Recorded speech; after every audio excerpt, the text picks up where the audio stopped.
ترکیہ اور شام میں حالیہ آنے والے زلزلے سے دونوں ممالک کے کم و بیش 2 کروڑ افراد متاثر ہوئے ہیں اور اب تک کی اطلاعات کے مطابق 10,000 سے زائد اموات ہوئی ہیں اور 40,000 سے زائد لوگ زخمی ہیں۔ خدشہ ہے کہ اموات کی تعداد بہت زیادہ بڑھ سکتی ہے۔ الخدمت فاؤنڈیشن پاکستان نے زلزلے کے چند گھنٹوں کے بعد ہی اپنے ترکیہ کے آفس اور کولیبریٹنگ NGOs کے ذریعے سے وہاں پر ریسکیو کا کام شروع کر دیا تھا۔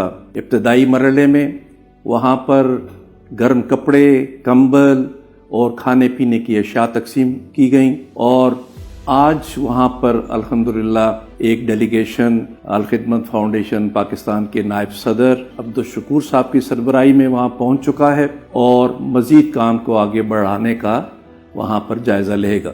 اس کے علاوہ وہاں پر ریسکیو ورکرز اور اسپیشلی سرٹیفائیڈ ریسکیو ورکرز کی بہت زیادہ ضرورت ہے۔ اس کے لیے ہم نے فہرستیں بنا لی ہیں اور ہمیں توقع ہے کہ ریسکیو ورکرز کو بھیجنے کا سلسلہ کل سے شروع ہو جائے گا۔ اس کے علاوہ ہم بڑے پیمانے پر یہاں سے ان کائنڈ ڈونیشنز بھیجنے کی تیاری کر رہے ہیں۔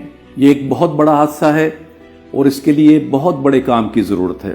الخدمت فاؤنڈیشن پاکستان نے اس کے لیے ایک فنڈ قائم کر دیا ہے اور نیشنل اور انٹرنیشنل سطح پر فنڈز جمع کرنے کی مہم بھی شروع کر دی گئی ہے۔